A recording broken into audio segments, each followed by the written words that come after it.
Welcome to Beit Israel International's Voice of Torah podcast. I am Gadi Ephraim, and today we explore Parashat Mishpatim, which demonstrates that Jewish law encompasses both divine service and ethical living. By following these laws, the Israelites establish a just and holy society, reflecting God's presence in the world with host agents Abraham and Sarah. This portion connects divine revelation to everyday life, emphasizing that Torah law governs all aspects of existence, from business ethics to spiritual devotion. In Jewish tradition, mitzvot, commandments, are categorized into three fundamental types: Mishpatim, judgments; rational laws, such as prohibitions against murder, theft, and fraud, which align with human logic; and societal order. Eidut, testimonies, commandments that serve as reminders of significant spiritual and historical events, like Shabbat and the festivals; and Chukim, decrees, laws that transcend human understanding and are followed solely as divine commands. Together, these three categories shape a life of holiness, justice, and unwavering faith in the divine wisdom of the Torah. Thank you for joining Voice of Torah. I am Gadi Ephraim. Shalom and blessings. All right, let's jump right in. Today, we're taking a deep dive into the three categories of mitzvot. Divine commandments. Exactly, those guiding principles of Jewish life. And we'll be exploring what these categories, Mishpatim, Eidut, and Chukim, Yeah, those three. reveal about the relationship between humanity and the divine. We've got some insightful sources to guide us today. Teachings from Beit Israel International. Right. And the thought-provoking insights of Gadi Ephraim. So should we start with Mishpatim? Sounds good. Okay, so Mishpatim, these are the laws that, at first glance seem pretty straightforward. Like don't steal, don't murder. Right, like basic ethics, right? Those fundamental ethical principles most societies agree on. Yeah, like just common sense almost. But Beit Israel International points out that observing Mishpatim It goes deeper, yeah. goes beyond just maintaining societal order. Mm. It's about embodying divine justice. So it's not just about, avoiding chaos. Right. It's about reflecting something higher in our actions. Exactly. It's about acknowledging a higher source for these moral principles. That's fascinating. And a great example of this can be found in the Talmud, Oh, yeah. with its interpretation of an eye for an eye. Oh, interesting. Okay. It's not about revenge, Okay. but rather ensuring fair compensation. Huh. That's a really different way to think about it. A form of justice focused on restoring balance. I see, I see. So it's more nuanced than it appears on the surface. You have to think about the principles behind the law, right? Exactly. And Gadi Ephraim suggests that this is a key characteristic of the Torah itself. Interesting. The surface meaning often leads to deeper, hidden wisdom. So Mishpatim challenges us to really connect with that divine concept of justice. Yes. Okay. Now, what about Eidut? This category focuses on actions that connect us to God's presence throughout history. Practices like Shabbat and Passover. Oh, right. Okay. Commemorations that keep those events alive. Keep those events alive. in our Yeah. lives. Yeah.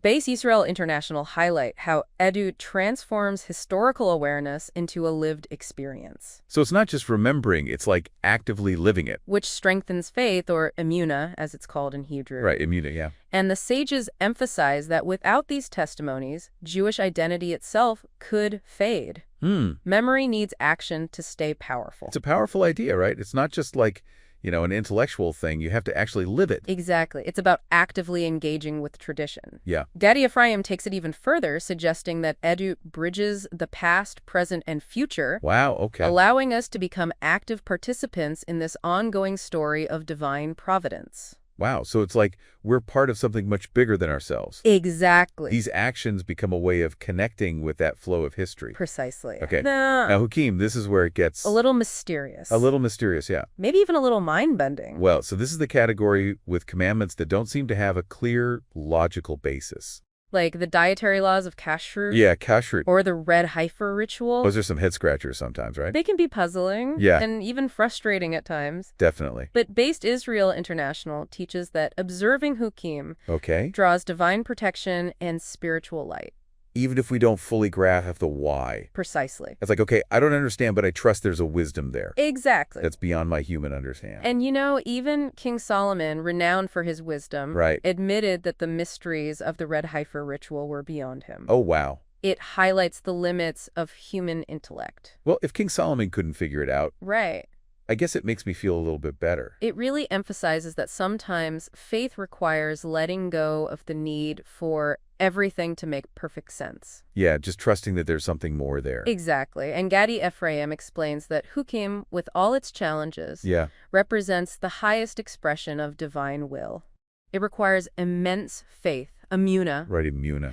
And that deep trust leads to a profound connection with God, what's called devaikut. Devaikut. Yes. Okay, so we have Mishpatim asking us to embody divine justice, Eidut, connecting us to those divine actions throughout history, and then Chukim, demanding a leap of faith and surrender to a higher will. You're picking up on a crucial point. Each one seems to offer like a different path towards connecting with the divine. And the prophets actually envisioned a time when the Holy Spirit would dwell within Israel, empowering them to walk in God's ways. Okay. This vision hints at the interconnected nature of these categories. So they're not just like separate compartments. Not at all. They all work together? Exactly. And the sages taught that divine help is always available. Oh, that's good to know. To those striving to fulfill the mitzvot.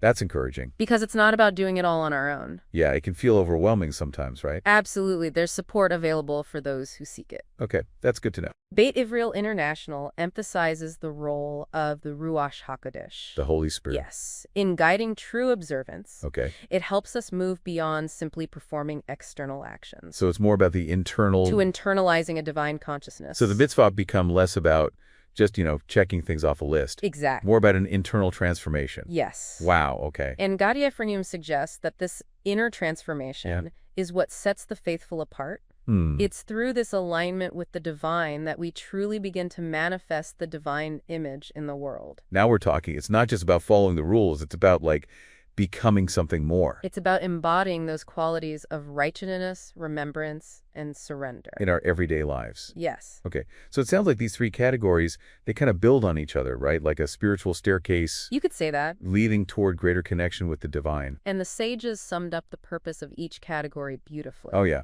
Mishpatim cultivates righteousness. Okay. Eidut sanctifies Israel. And Chukim elevates them to divine intimacy. Wow, so it's a real journey of deepening connection. It is. So we've explored these three categories of mitzvot.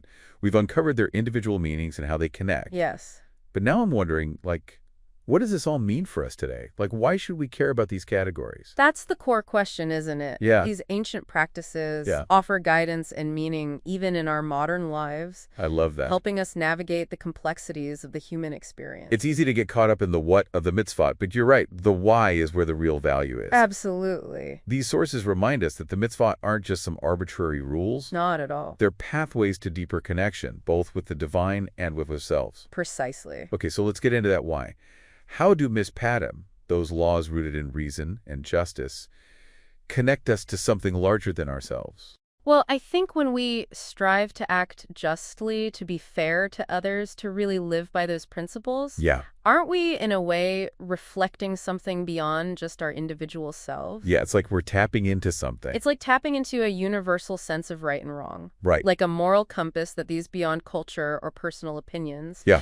And Beit Israel International would say that's a reflection of the divine image within us. When we act justly, we're aligning ourselves with that divine spark. That's powerful. And think about Eidut. Okay, yeah. Eidut. Those practices that link us to history, how do those offer guidance in our lives today? Well, I think for me, it's about, drawing strength from those who came before us.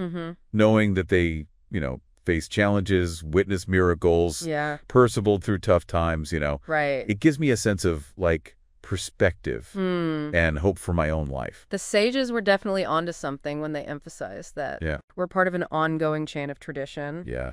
Eidut reminds us that we're not alone in our struggles. Right. And that we have a responsibility to carry the torch forward for future generations. It's a big responsibility. It is. I'm really drawn to that idea that Gadi Ephraim brought up. Oh, yeah. About Eidut connecting past, present, and future. Yes. It's like these practices keep the story alive. and we get to be a part of it, Exactly. adding our own chapter. It's about recognizing what flow of divine providence. We're not just isolated individuals. Right. We're participants in something much grander Much grander than ourselves. Okay, now for the big one, Chukim. Right. These commandments that, kind of defy logic. Yeah. How in the world do they offer guidance in our modern lives? It's a challenging concept. This one's always been a head-scratcher for me. But maybe think of Chukim as an invitation Okay. to surrender control, to embrace the mystery, Okay. to acknowledge that there's more to existence than what our limited human minds can grasp. So it's about cultivating trust. Yes. And faith. Even when things don't make sense. Yeah, even when you really, really want an explanation. Exactly. Beit Yisrael International emphasizes that observing Chukim Yeah. draws divine protection and spiritual light. It's like saying, okay, I don't get it, but I trust there's a deeper wisdom here. Exactly. It's humbling, in a way. It is. Like you said, even King Solomon, the wisest guy, wisest guy. hit his limits with Chukim. Yeah. It reminds me that sometimes the most important thing is just to, Let go. let go and trust. Even when it's hard. Even when it's hard. Yeah. And Jenny Ephraim points out that Chukim, with all its challenges, Yeah. represents the highest expression of divine will. It does. It demands, like, a tremendous amount of faith, imuna. Tremendous. But that deep trust ultimately leads to... a profound and intimate connection with the divine. So it's about surrendering to something bigger than yourself. Yes. And accepting that you don't have all the answers. It can be a pretty scary thing to do. It can be. But that leap of faith Yeah. can lead to incredible spiritual growth. Mm. It opens us up to a whole new level of understanding. So we've got these three categories of mitzvot. We do. Each offering, like, a different path toward connecting with the divine. Yes. Each with its own set of challenges and rewards. For sure.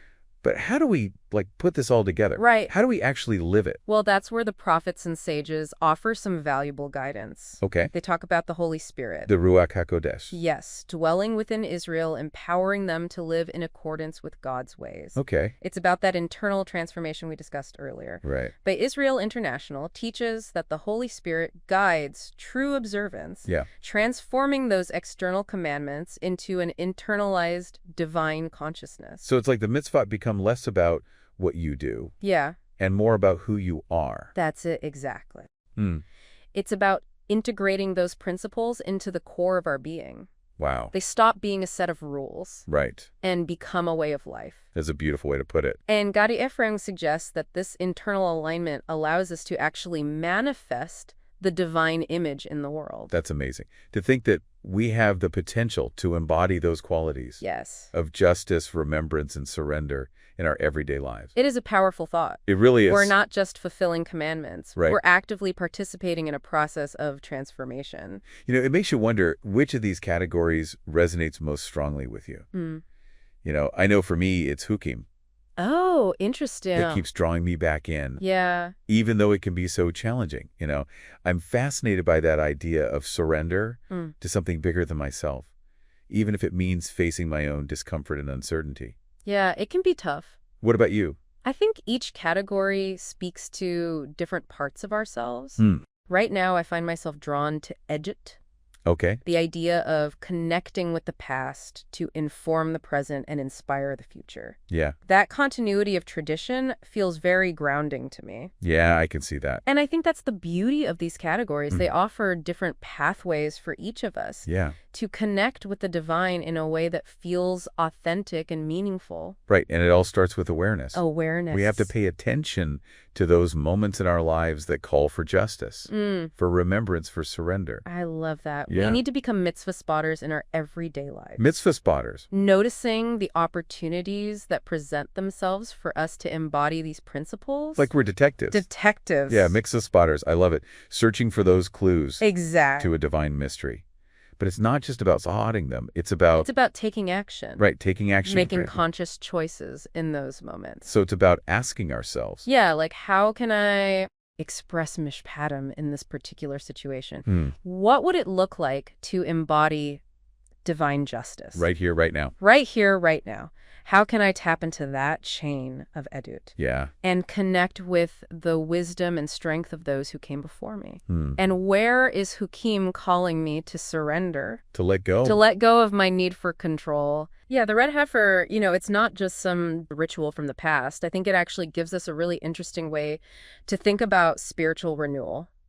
How do we become better versions of ourselves? How do we prepare the world for, a better future, maybe even a redeemed world? Yeah, that's a great way to put it. I like that. Okay, so first things first, let's make sure we're all on the same page. What exactly is this red heifer ritual? For folks who maybe haven't heard of it before. Okay, so back in ancient Israel, if you came into contact with death, you would become ritually impure.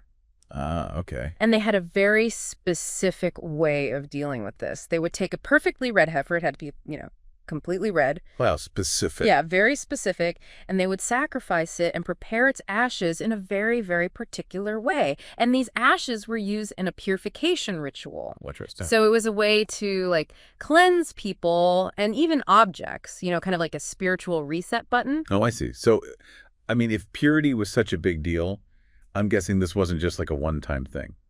You're exactly right. It wasn't a one-time thing. Actually, there's a whole history of these red heifers. Oh, really? Yeah, there were 9 red heifers prepared throughout history. 9. And each one kind of marked a distinct stage in the spiritual journey of the Jewish people. Wow. So it's like each red heifer is a milestone on this larger journey. I like that. Yeah, like a milestone. That's a great way to put it. That's really interesting. So tell me more about these 9 heifers. Where do we even begin? Well, we got to start at the beginning, right? Yeah. Back with Moses in the wilderness. Okay, right. He prepared the very first red heifer. And, that was all about establishing a foundation of purity for the newly freed Israelites. Ah, yeah, okay. They were leaving Egypt, starting fresh. It's like laying the groundwork for their whole spiritual journey as a people. Yeah, that makes sense. Like they're literally leaving their old life behind. They need a clean slate, spiritually speaking. Exactly. Okay, so after Moses, who's next in this red heifer lineup? All right, so next we have Ezra. Now, Ezra was the one who brought the Jewish people back together after the exile. Oh, right. And the red heifer that he prepared that symbolized a new beginning for them. It was a chance for them to rebuild their lives, to reconnect with God. And, if you think about it, we all have those times in our lives where we need a fresh start, right? Yeah, absolutely. After a hard time, after a big change, maybe a job change or you move. Right, yeah. The red heifer, in a way, it represents that universal desire we all have for renewal. Yeah, no, that's a good point. It's that reminder that no matter what's happened, we can always start again. Exactly. Hit that reset button, yeah. Yeah, and move forward with new purpose. Okay, so we've got Moses, we've got Ezra. What about the red heifer that followed Ezra's? So that brings us to Shimon HaTzadik. Shimon HaTzadik, okay. He was a high priest. And he actually oversaw the preparation of 2 red heifers. Wow, 2, okay. Yeah. And during his time, it was all about continuity, keeping that flame of purity alive. Yeah. It was a period of rebuilding, strengthening their religious practices. It's fascinating how each of these red heifers seems to be responding to, the specific challenges of that time period. That's a great observation. Yeah. Absolutely. It's not just random. It's very much connected to what's going on with the Jewish people at that time. Yeah.